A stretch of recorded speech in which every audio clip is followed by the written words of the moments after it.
All right, everybody, here we are. Part two of our Rise of Rome. This is exciting. Check out this picture of the Colosseum. It's amazing. Maybe I'll show you one of my own pictures here in just a little bit. Before we get into that, yes, let me show you just a little bit about what's about to happen. Check this out. Okay, so we're going to see that the Roman kingdom is going to go away. You see, here's all the kings: Romulus, Numa, Tullus, Ancus, Tarquinius, Severus, and then the last king will be Tarquin the Proud, and the Romans will cut his head off for a reason. You'll see in a second. All right, just to check out this quote from Tarquin the Proud. This guy named Livy wrote down a quote of Tarquin. When Tarquin the Proud was asked what was the best mode of governing a conquered city, he replied, only by beating down with his staff all the tallest poppies in his garden. Yes, there's a SPQR again. Check it out. No more king. Viva Republic. That'll be our next big topic. Yes, check it out. SPQR became such a big deal. They have a tattoo. It's still used today. That's right, SPQR. You see it in the movie being cut off. All right, check out the 6,000 men that made up a legion. There's a legionnaire, and there is the legionnaire himself, Gladiator Maximus Aurelius. So here we go, guys. Let's get into part two of the Rise of Rome. So what were some of the early influences to Rome? So about 8,000 BCE, other groups joined the Romans in Italy. Two of these groups, the Greeks and here's a new name for you, this group called the Etruscans. The Etruscans played a major role in shaping Roman civilization. Many Greeks came to southern Italy and Sicily between 750 BCE and 550 BCE, when Greece was busily building overseas colonies. From the Greeks, Romans learned to grow olives and grapes. They also adopted the Greek alphabet, and they would eventually model their architecture and sculpture and literature after the Greeks. Romans' early growth was influenced most, however, by it's that earlier topic we just saw, Etruscans. That's right. The Etruscans lived north of Rome. After 650 BCE, they moved south and took control of Rome. The Etruscans were skilled. What do you think? Skilled?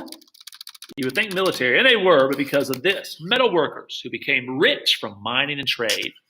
They forced, what do you think they forced? All right. Enslaved, enslaved people to do the heaviest work and made their own lives very comfortable. Their tomb paintings show men and women feasting, dancing, and playing music and sports. Some murals also show bloody battle scenes, revealing the Etruscans' pride in their military.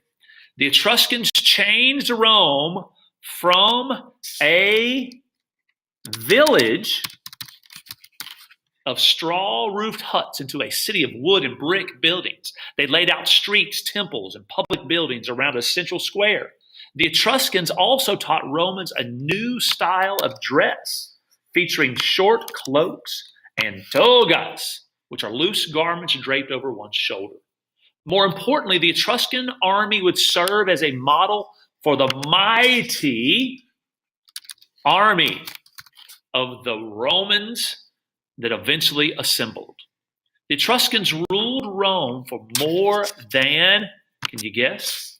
Ruled Rome for more than, keep guessing. You keep guessing. Is it 100 years, 200 years, 300 years, 400 years? It was only 100 years, which is a long time. Under Etruscans, Rome became wealthy and powerful. However, the ruling family called the Tarquins, this is the dynasty that was ruling it, the Tarquins grew more and more, the word is cruel.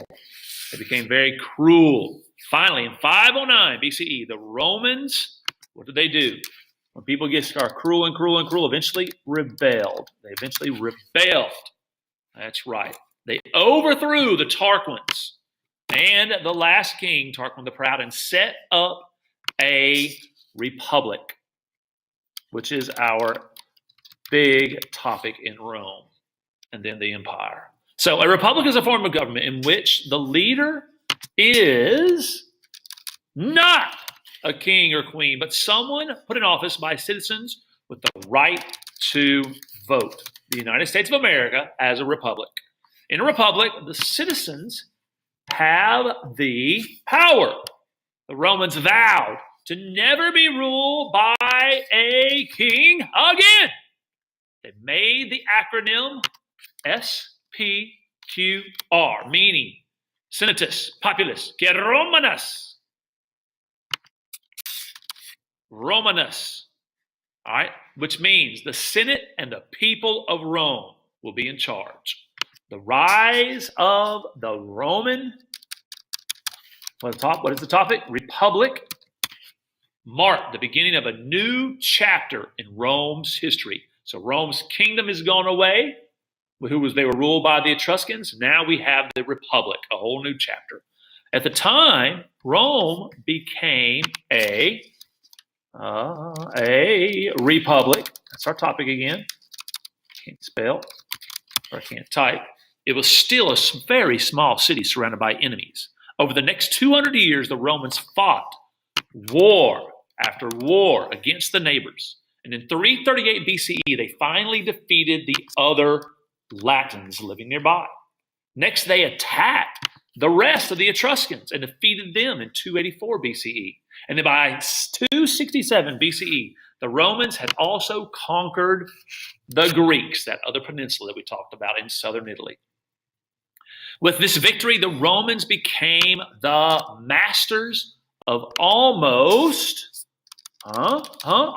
all of Italy, and eventually all of it and a lot more. So why was Rome so strong? Rome was able to conquer Italy because the Romans were excellent. What were they? Excellent soldiers. All right. In the Republic's early days, check this out, every man or every male citizen who owned land had to serve in the army. Discipline was harsh. Yes, and deserters were punished by death.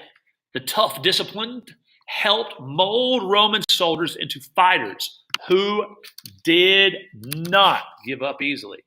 In addition, they were practical problem solvers. For example, Roman armies at first fought like Greek armies. Row upon row of soldiers marched shoulder to shoulder, keeping their shields together and holding long spears. Roman generals soon realized that his way of fighting, this way was just too slow and hard to control. They reorganized the soldiers into smaller groups called, what were these smaller groups called? Legions. Okay? Each legion had, it's not that much smaller, they had about 6,000 men and was further divided into, 60 to 120 soldiers. These small groups could quickly cut through enemy lines. Roman soldiers, or we call them legionnaires, so you spell legion, all right, and then you type in, or you write in, A-R-I-S, all right, were armed with a short sword called a gladius. It has nothing to do with gladiators, not yet anyways, and a spear called a pilum. Each unit also carried its own standard, which is a tall pole topped with a symbol, kind of like a little flag. All right. All right. In battle, standards would help keep units together. The soldiers could see them above the action. All right. So there is the beginning of the Republic, and why they became strong. I hope it's getting a little exciting for you. And we'll have part 3 tomorrow. Let's see if I have a few seconds to show you just a little bit about these armies. Let me see if I can get into them just here for a second. Let's see, here we go. Yes, from current slide. Let's go up. Let's check it out. So there's their armies again, SPQR, no more king, SPQR. Let's go right here. Yes, so this would be the leader of a legion, a general. All right, here's the gladius again. Yes, all right, so All right. I hope you've enjoyed learning about the Republic. We'll get